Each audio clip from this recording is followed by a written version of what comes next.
Kaugnay sa pinakabagong anunsyo ng Pangulo at iba pang malalaking issue, kausapin natin si Palace Press Officer Yusek Claire Castro. Magandang umaga at welcome po sa Balitang Hali. Yes, good afternoon, Rafi. Good afternoon sa lahat na nakikinig sa atin sa inyong programa at nanonood. Opo, iniinunsyo po ng Pangulo ngayong umaga yung pagpapasampa ng kaso kay Sara Diskaya at ilan pang personalidad kaugnay sa questionabling flood control project sa Jose Abad Santos, Davao Oriental. Paano po umantong sa ganitong rekomendasyon ng Pangulo? Meron naman kasi syempre ang mga nag-iimbestiga naman to like the DPWH nagbibigay naman ng update sa Pangulo.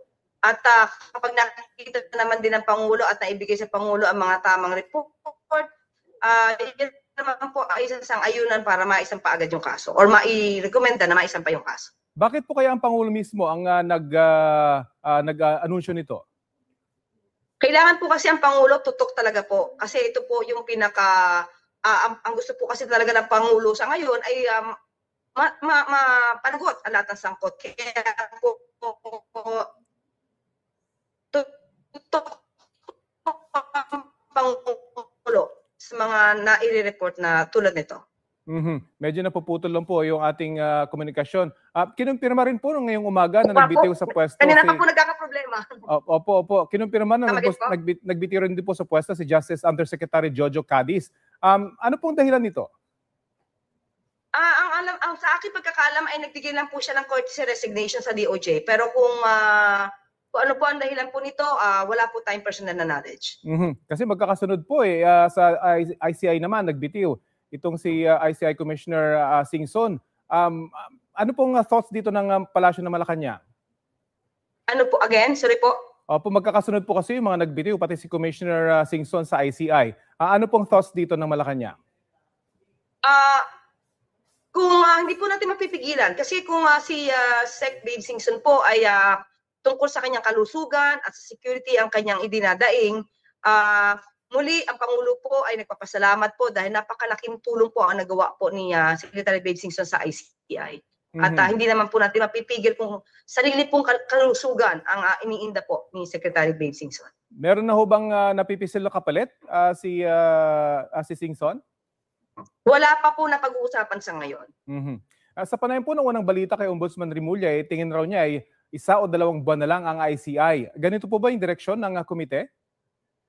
Hindi pa po rin namin napag-uusapan sa ngayon ang patungkol po dyan at ngayon po kasi nakikita po natin kung gano'n din po talaga kasigasig ang ombudsman na sa pamamagitan ng mga dokumento na naibigay po ng ICI, ng DPWH, ng ibang ahensya, nakikita po natin na talagang tutok din po ang ombudsman sa mga kaso po ng mga anomalyang flood control projects sa infrastructure.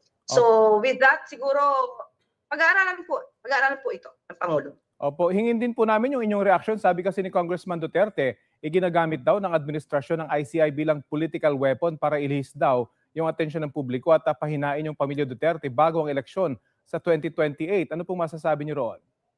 Ang ibig po ba sabihin nun, ang mata nila ay nakatuon na sa 2028 elections, samantalang ang Pangulo ay inaayos ang mga usapin tungkol sa mga anomalyang flood control projects. Hindi po yata dyan ang direksyon ng ating Pangulo. Unang-unang ICI po ay isang independent commission. Marami na po mambabatas, marami na po ang tao na gumalang sa pagpapatawag ng ICI. Parang bukod tangi lamang po yata siya ang ayaw intindihin at ayaw galangin ang patawag ng ICI. Tandaan po natin, kapag ka naman po walang itinatago, hindi naman kailangan magtago at malaya po siya magsasabi kung ano kanyang mga saloobin, ang kanyang mga facts, mga data tungkol sa mga issue na ibinabato sa kanya. Ang Pangulo po ba willing na mag-volunteer na magtungo sa ICI para sabihin yung kanyang nalalaman tungkol sa mga flood control projects? Bakit po kailangan mag-volunteer? Siguro po kung sino man po ang nag-akusa sa kanya, ang gusto po ng Pangulo, pumunta po siya sa Pilipinas. Dito niya panumpaan ang kanyang mga bintang. Nakapag-desisyon na po ba kung magtatakda ng monetary reward sa makapagbibigay ng impormasyon sa ika-aresto po ni dating Ako Bicol Party List Representative Zaldico? Yung po sa DILG ay hindi naman po ito kinakailangan. So hindi po kailangan, pero ang panawagan po nila sa publiko, lalo na sa mga Pilipino abroad, magsumbong, magbigay ng impormasyon. Kung makikita nila itong si Zaldico, hindi ba makatutulong kung meron ding monetary reward? Pag-aaralan po yan dahil ngayon po ang sabi po ng DILG ay hindi pa po napapanahon. Mhm. Anong masasabi niyo po, ilang araw nang hindi nagpapakita sa Senado si Senador Bato de la Rosa? Siya naman po ay dating pulis, siya naman po ay mamabatas at alam po natin na dapat lamang sumunod sa batas at hindi po magandang bigyan ng advice na siya'y magtago at hayaan na lang natin ang pulis ang maghanap sa kanya.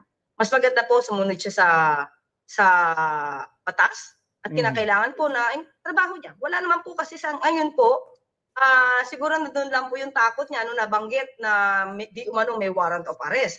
Pero sa ngayon po ay wala naman pong pagtukoy sa nasabing issue. So wag niya po sanang i-shortchange yung mga taong bayan na bumoto sa kanya. At kailangan po magtrabaho talaga. Panghuli na lamang po, lusot na sa ikalawang pagbasa ng Senado yung 2026 national budget. Sa tingin niyo po, kaya mapipirma ito ng Pangulo bago matapos ang taon?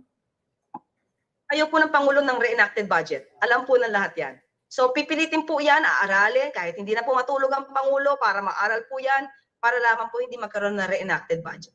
Okay, maraming salamat po sa oras na ibinahagi niyo sa Balitang Hali. Maraming salamat, Rafi. Palace Press Officer Yusek Claire Castro.